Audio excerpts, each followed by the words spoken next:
Welcome to the Energy Central Power Perspectives Podcast, the show where we invite thought leaders in the energy and utility industry to share about their passion projects, solutions, and thought leadership. Today, we're pulling in the author of a recent piece on Energy Central to dig deeper into the hot topic, one that's prone to spark enthusiastic discussion among our audience. Climate change is commonly accepted to be one of the most critical issues facing the energy sector, if not the defining challenge of our lifetime. That fact is not in dispute, and neither is the role of the power sector in contributing to the issue, and as such, the industry's responsibility to take action. However, the best path forward to fix that solution drives impassioned debate. My name is Jason Price of West Monroe, and I'm coming to you from New York City. Joining me once again is producer of this podcast, Matt Chester from Orlando, Florida. Matt, you're also an Energy Central community manager, so you see the debate firsthand from all our utility contributors. What is the general reaction from the Energy Central community? Hi, Jason. There's no doubt that our community is passionate about climate change and clean energy. And when it comes to advocating for which types of carbon-free generation are best, well, like you said, that certainly sparks some heated debate.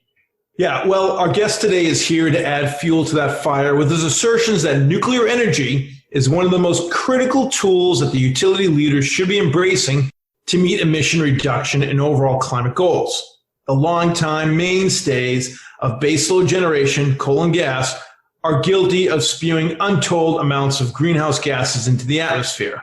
Popular alternatives like wind and solar energy promise to bring emission-free power generation, but they suffer from intermittency, challenging economics, and potential environmental question marks at the end of their lifetime. So, capturing the best of both worlds, many find nuclear power will be the optimal solution that does not require the burning of fossil fuels, also allowing for the type of constant baseload generation with which renewable energy struggles. From current technologies in practice today at nuclear reactors to exciting upcoming deployments like small modular reactors, our guest today contends that the time for nuclear power to experience a renaissance in the United States power grid is here. We're here to dig into the opportunities of nuclear power, as well as some of the commonly cited challenges that cause opponents to leer away from nuclear power. And to guide us in that journey, we have one of the most eminent academic minds in this area. But before we introduce our guest, we have to acknowledge the Energy Central partners who are making today's episode possible. To West Monroe. West Monroe works with the nation's largest electric, gas, and water utilities in their telecommunication, grid modernization, and digital and workforce transformations. West Monroe brings a multidisciplinary team that blends utility, operations, and technology expertise to address modernizing aging infrastructure, advisory on transportation electrification, ADMS deployments, data and analytics, and cybersecurity. To ESRI. ESRI is an international supplier of geographic information, GIS software, WebGIS, and geodatabase management applications. To Guidehouse, formerly Navigant Research, a premier market research and advisory firm covering the global energy transformation. To Anterix. Anterix focuses on delivering transformative broadband that enables the modernization of critical infrastructure for the energy, transportation, logistics, and other sectors of our economy. And to Scott Madden, a management consulting firm serving clients across the energy utility ecosystem. Areas of focus include transmission and distribution, the grid edge, generation, energy markets, rates and regulations, corporate sustainability, and corporate services. The firm helps clients develop and implement strategies, improve critical operations, reorganize departments and entire companies, and implement myriad of initiatives. And now on to today's guest. Joining us today is Rudy Shankar, the Director of Energy Systems Engineering at Lehigh University. Rudy is developing the next generation of utility and power system engineers. He more than qualified given his extensive background with 20 plus years at EPRI as founder and CEO of a number of startups in the energy space and serves on several boards in the power industry. It's that forward-looking vision that has made him one of Energy Central's most respected contributors, even being named as an honorable mention on our list of 2021 innovators in the industry. As part of his dedicated contributions to the community, he recently submitted an article entitled "The Increasing Role of Nuclear Energy to Meet Climate Change Challenges." In this piece, he convincingly positions nuclear power as a critical agent in the energy mix and challenges regulators, politicians, and utility executives to rethink the role of nuclear energy in the U.S. He also anticipated some of the common arguments against this carbon-free energy source. As much of the content about nuclear power on Energy Central, this piece garnered some great conversation and informative debate. So we thought it only appropriate to bring Rudy into the podcast so we could explore this topic even further. Rudy Shankar, welcome to the Energy Central Power Perspectives podcast. Thank you, Matt, Jason, and Matt. I'm honored to be here in a conversation with you on this topic. Thank you. Well, welcome. Let's start by giving some background to our listeners who maybe haven't read your piece yet. Rudy, can you give us a quick summary on what argument you're making here regarding nuclear power and why you felt this was an important time to write about it? Yes, I'll be glad to. Renewable energy is here to stay with us. It has made tremendous advances in the last 2 decades that has been deployed here in the United States and all over the world. We have cut costs by an order of magnitude. This is not a criticism of renewable energy as such, but I am concerned about the scale in which it can displace carbon-based fuels. Decarbonization is really the big challenge to meet climate change issues. So the decarbonization needs to occur not only on the supply side, how we generate electricity, but also in other uses of energy where we are using carbon-based fuels. One glaring example is transportation, where the fuel that's used for transportation is more than 80 to 90% carbon-based. I know electricity has got a lot of promise, but to generate that electricity in a clean manner is a big challenge. And not to talk about the other big industries we are very much dependent upon, the making of concrete and cement, which are also very highly dependent on carbon-based fuels. So to meet climate change challenges, we need to look at a consolidated way to be able to displace this and displace this in a timely manner. We're not meeting Paris Accord climate goals, and we are kind of falling behind right now. And so we can rely on nuclear energy, which has been used for over 7 decades in the United States. We have good operating experience with nuclear energy. And so I see that as a very strong candidate. And also in the developments that are taking place in nuclear energy, with small modular reactors and so on. So that's really the argument I'm making, Jason. Well, thank you for that. It'll be no surprise to you that some people feel strongly against nuclear energy. I'd love for you to take a look from the other side as well. What are some of the challenges of nuclear power that you do agree with? Yes, good point. I think one of the primary challenges is nuclear waste. The nuclear waste is, 90% of the fuel is radioactive. So there's a big problem in storing the nuclear waste as it is. And so that is a definite challenge to the use of nuclear power. And the other very powerful but very amorphous is public perception of nuclear power. Nuclear power, nuclear bombs, they seem to go together, and it's so far from the truth. But that's a public perception, and sometimes perceptions are very hard to change. So I see these as 2 very formidable opponents to nuclear energy. Back to your article, one of the key points of your argument is the coming availability of small modular reactors, SMRs. What opportunities do SMRs bring that current nuclear plants cannot? Well, there are many dimensions in which SMRs can bring a lot of value.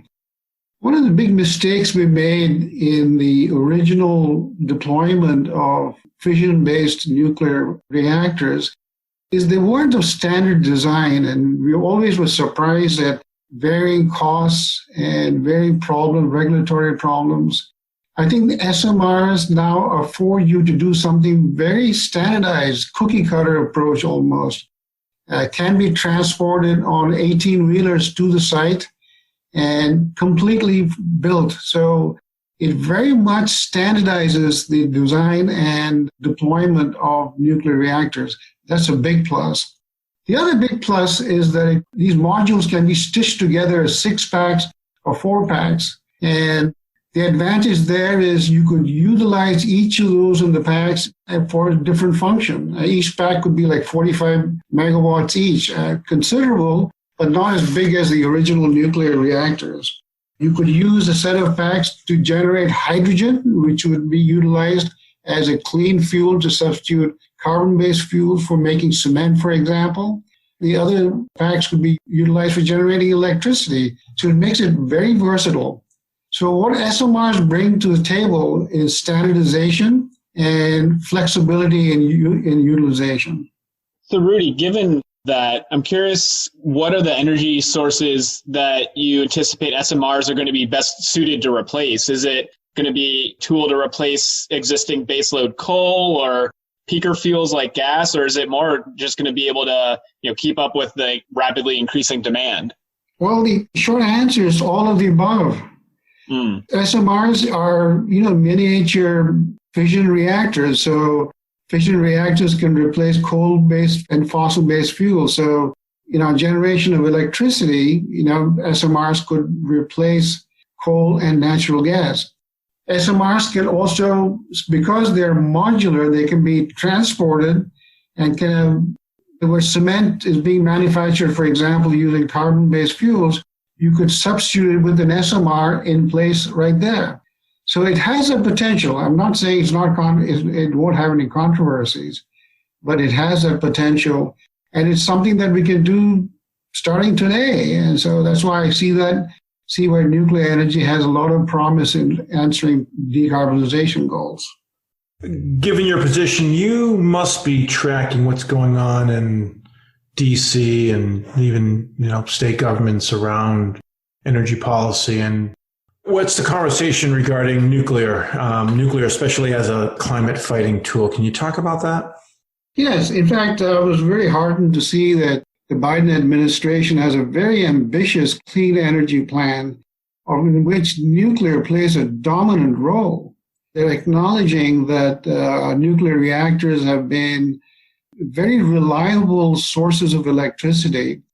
And so many of the utilities have submitted license renewal to extend the operation of existing reactors from their original 40-year license to 60 years. Nearly all of them have submitted, except some of the single unit owners. And now they're thinking about extending the 60-year license to 80 years because they feel very strongly that this can still be operated safely and reliably. So that's another piece of good news. And of course, we talked about SMRs. The Biden administration is supporting SMRs. I've seen some very good press on SMR startups that are quite deeply involved in looking at different coolant instead of looking at water, looking at molten salt, molten fluoride salts. I think this adds to the excitement that nuclear energy can bring in introducing new technologies that could support climate change challenges. So I feel very bullish about, what can happen. Since you brought up molten salt, can you say a few words about it? What exactly is molten salt reactor and what's the role it plays here? Well, I'm not an expert in this, but really it's an alternative coolant which has a lot of desirable properties for it being safe to operate with. I think they've talked about it in the past, but only recently have they talked about putting it into reality. But that's the extent I know, Jason. So let's see here. We have the backing of the Biden administration. We've got climate change unfolding and the hazards of climate change unfolding right in front of us. We're living it almost every day now, especially on the West Coast. Are we saying that nuclear power is the answer here? There's never a silver bullet, Jason and Matt. I don't want to give you the impression that we kind of dump everything and rely on nuclear power. I think all of the above strategies always work for us, and we should continue developing renewable sources. I think you hear about offshore wind is going to be coming to New York and New Jersey. there'll be 3 gigawatts of capacity. I think we should welcome that. And offshore wind capacity factor is higher than onshore wind, so that's something very promising to look forward to. There are also advances in PV solar, where some advanced designs, they haven't really come into practice yet, but they could boost the efficiency from what it is today to a high 35%, which is also very useful. But the intermittency of renewables hasn't been answered. I think nuclear can play a bigger role in making sure that we address that big gap here where renewables cannot match the scale of central generation as yet. It may one day, but not yet. And so nuclear could be not only a bridge, but a constant partner as we continue addressing climate change challenges. Is it just generation, or isn't there also a transmission issue here? So with a small modular reactor, you can site it closer to where it's needed, but maybe not, and you'll need to rely on transmission. Can you talk a little bit about that relationship? As well as what is the average megawatt generation from a small modular reactor, and how does that compare to what we have today? It's smaller than what conventional nuclear that we're used to. Is roughly 700 to 1,000 megawatts or 1 gigawatt. So quite big. So when you think about SMRs, they come in, as I mentioned before, 6-packs. Each of them could be 30 to 45 megawatts. So if you do the math, anywhere between 180 to 250 megawatts, that is sizable. Now, if you want to think about a 250 megawatt solar plant, it would need so much land and so much territory to cover, not to talk about the environmental permits that you need to have to support a 250 megawatt solar plant. In contrast, the space that's occupied by a 250 megawatt SMR would be a fraction of the space that would be occupied by equivalent solar asset. So you can see there's advantages there that SMRs can introduce. And you talk something about transmission lines. If you were to substitute coal-based plants, which have their existing transmission lines, with SMRs, so you have built-in infrastructure that would be able to support an SMR being at the same locality as where the coal plant was, for example. So, obviously you have transmission infrastructure in place. But there's no doubt that nuclear energy needs safety lines that are solely dedicated to safe operation of the nuclear reactor. And that will be an expense that will have to be borne if SMRs were used in large quantities, yes. Let's talk for a moment about these technologies and how they're basically perfected inside the United States versus outside. Who's taking a lead on this? Where are the best minds going to? Have we lost our edge in this category? Can you talk about that? Yes, by far, U.S. has the brain power in the operation of nuclear power, and also in the design, in the new designs. The SMRs are being designed here, but you can't count out countries like China, who have taken existing designs of U.S. Gen 4 plants for nuclear reactors and actually implemented it in China itself. The only close equivalent we have to the Chinese Gen 4 reactors is what's being developed at Southern Company Plant Vogtle. So we have the intellectual power, we have the knowledge, we have the operating experience. I think it puts us head and shoulders above our competition, but nations are catching up. China being one of the more prominent ones, which I think has made a lot of advances in nuclear reactor design. Yeah. Well, I think in this category, you probably want China as well as other countries to catch up, right? We've got a climate change race. Well, this is fascinating. Rudy, it's now time for our lightning round. This is the fun change of pace where we ask a couple of questions to let our listeners get to know you a bit more on a personal level.